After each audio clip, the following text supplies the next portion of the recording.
Hello Gems, Leah from Red Emerald Yoga. Today I'm here with the Light Seers Pocket Tarot by Chris Ann.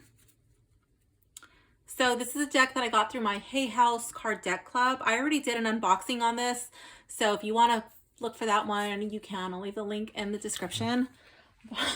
One thing that I did was I went ahead and I edged my deck with a colored pencil because I really hated how off-center this deck was. So this is not something I recommend doing. It was not that easy to edge it with a colored pencil, but I did it with a teal color, and then I went back in and I did a purple one. So it's kind of like a little rainbow effect. Anyways, the reason I did it was because I actually really disliked the way that this was so off center. So I did it as a bonding process for this deck.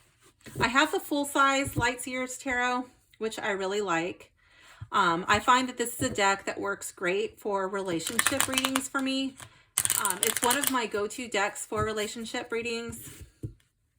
It's not the only one I use, but it's definitely one that I will reach for more times than not. So what I'm going to be doing today is I'm just going to do a fun little reading from the book. This is going to be, what's it called? Light and Shadow, I think. Let's see. Yeah, the Light and Shadow spread is what we're going to do. So I'm going to do 3 piles. This is going to be short and sweet. Normally I would use my big deck. So I'm actually going through, I've pulled like all of my decks out of my tarot shelf, and one by one, they've been making their way back into my tarot shelf. I'm just kind of making sure that I go through my decks, and so as I find readings that they fit with, then I'm like, ooh, I could use that deck. Okay, now that one goes back in the shelf. And there's been plenty of times when it's come back out of the shelf for my private readings or for another public reading that it just fit with.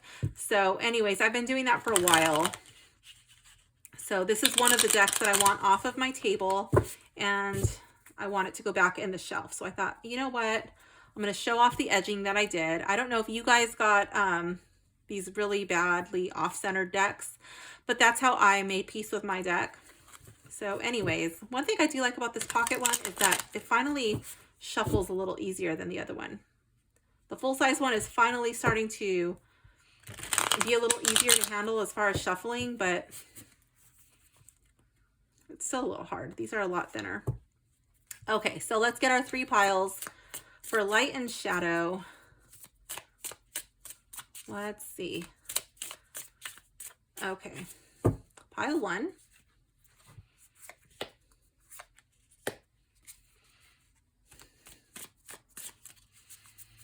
Pile 2.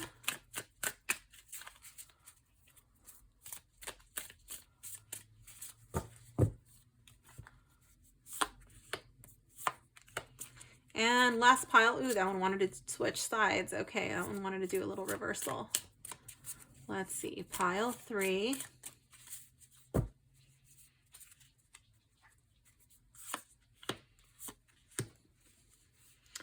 All right.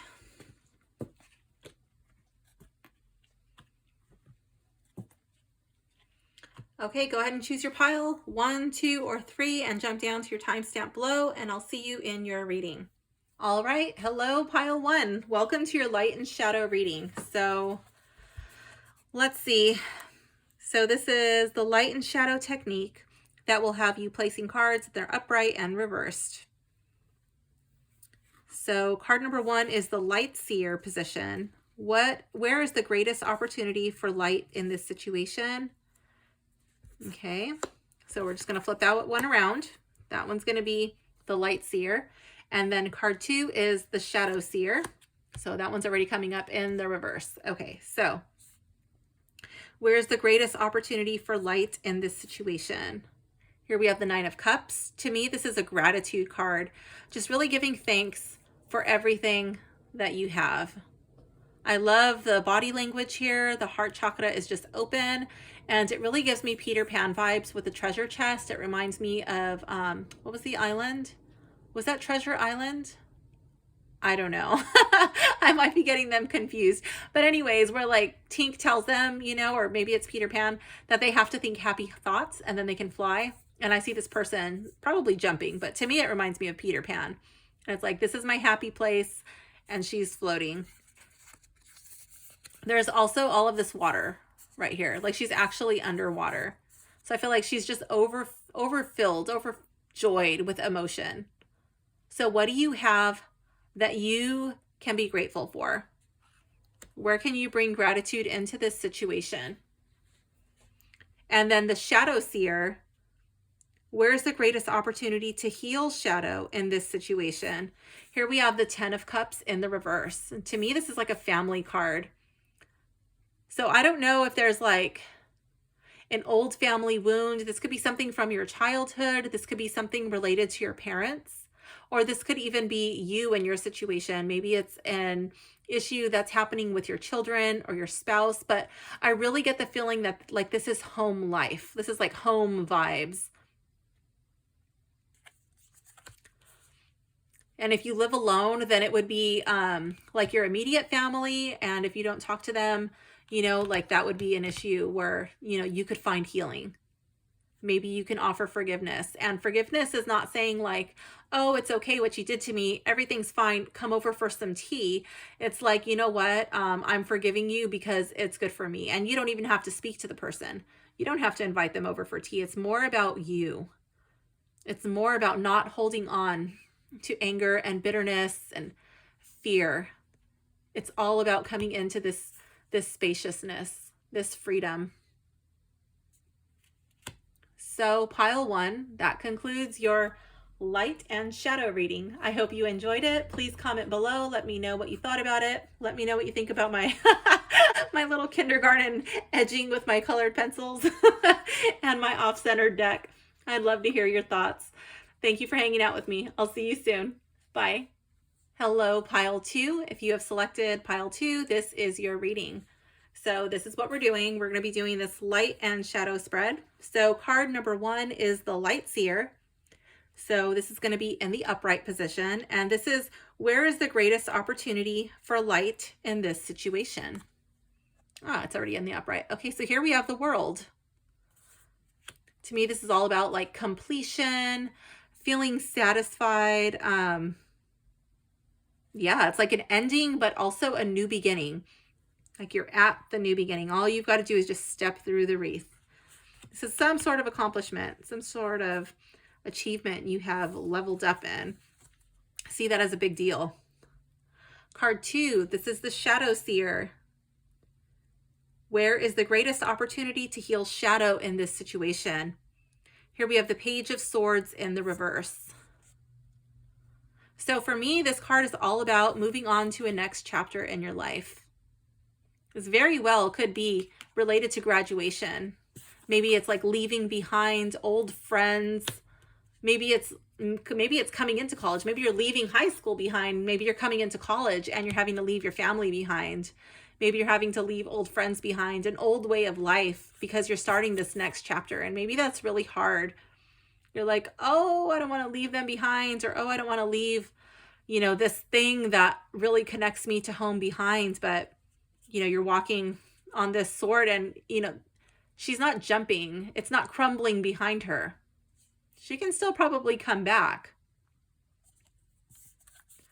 But I feel like this is important for you in order to really move through that wreath. I strongly get like school vibes here. And maybe you have graduated from school, you know, or maybe you're like, I don't know, about to move into the next chapter of school, but maybe school wasn't so fun for you. For some of you, school might have been like a really horrible and horrific experience. And this would be the place where you could get the healing. Bringing light into this shadow. Really moving forward and letting that go. I know I've mentioned this in some of my other videos before, but like I joined a Kung Fu class, right? So I'm currently a green belt in Kung Fu Sansu. And my master was a total badass. That school closed down during the lockdown. But anyways, he was a total badass. He was like, I think he was like 59 or 58. He was almost a 60-year-old man, and he moved like a dream. This man was he was so smooth and so skilled. It was amazing. People used to love working out with him, and he still went on the mat. He still worked out with his black belts, and he would still perform in his demos with his sons, and they would just be throwing each other all over the place. It was beautiful to watch. But when he would be alone, you know, he would speak of his younger days, you know, when he was not a badass. And he would often bring up like this bully from school. And even him having all of these accomplishments, he's a master in Kung Fu Sansu, you know, a total badass, and he still would think about the bully in high school. You know, so I know for a fact that if you don't fully heal from those things, if you don't fully like forgive them and let it go, just move forward, like it can still haunt you even into your older days, like when you're gray, you know, you're in your 60s and you're like a total badass, you know, and still remembering being bullied. So I don't know what your situation is, pile 2. I don't know. I really get like learning vibes from this. I'm really strongly getting school. That could be college, that could be high school, junior high, elementary school, homeschool, whatever. But I feel like, yeah, you've got to look at what you've accomplished. You're right here. You're right here at the precipice. All you've got to do is take that step and move forward. Let it go. I feel like there's a lot of thoughts that are on your mind. When you fully heal from this shadow, it's going to allow you to open a new chapter, to rewrite the book. So, pile 2, this concludes your reading. I hope you enjoyed it. Please let me know in the comments below if you did. And let me know what you think about my little kindergarten project with my colored pencils. Let me know. I'd love to hear it. Thanks for hanging out with me, and I will see you soon. Bye. Hello, pile 3. If you selected pile 3, this reading is for you. Okay, so here's what we're doing. We're doing our light and shadow spread. Card number 1 is going to be in the upright. This is the light seer position. So here we have Temperance. This is going to be the greatest opportunity for light in this situation. Finding balance. I love it. I will come back to this. But I really love Temperance in this deck. Well, not this specific deck, but the Light Seers deck. Normally I'm speaking of the big one, but anyways. Card number 2 is the Shadow Seer. So where is the greatest opportunity to heal shadow in this situation? Oh, here we have the 2 of Wands in the reverse. Okay, pile 3. I feel like there's an imbalance. I really love how this reminds me of the yin and the yang. Here we have the sun, the masculine energy, and then here we have the moon with the feminine energy.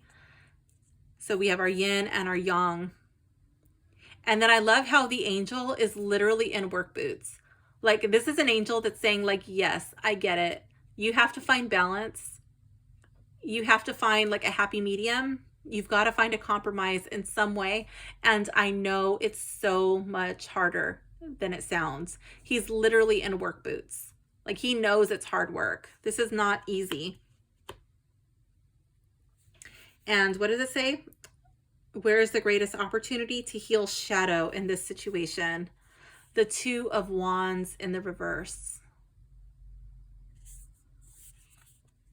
I love how she's looking out of this huge, beautiful window.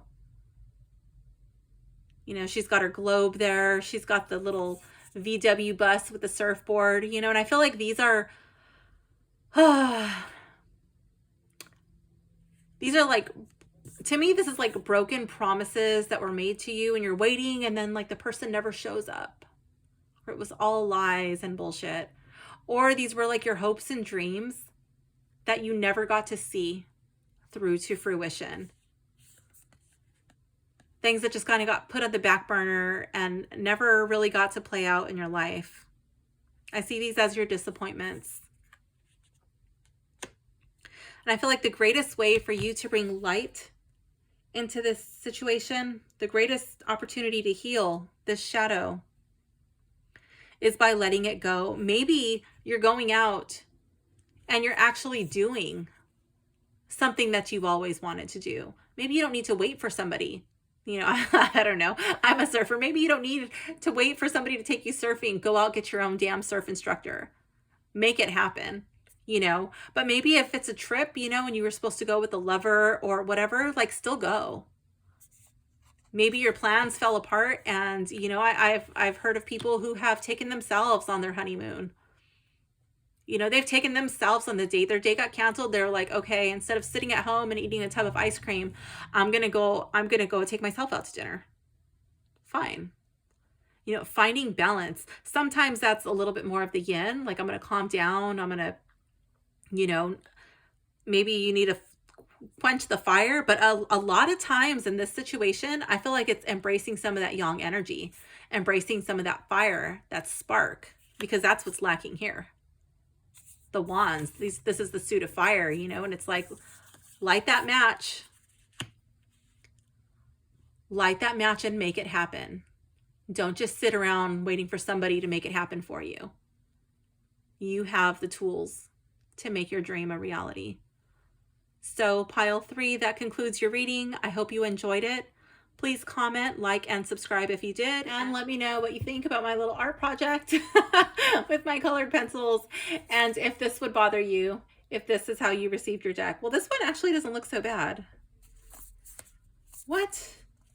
Yeah, this one's worse. Okay, so I guess it wasn't the whole deck that was super off-centered. But yeah, let me know if this would bother you, if that's how your deck showed up. I would love to hear your comments, your opinion. So thanks for hanging out with me, and I will see you soon. Bye.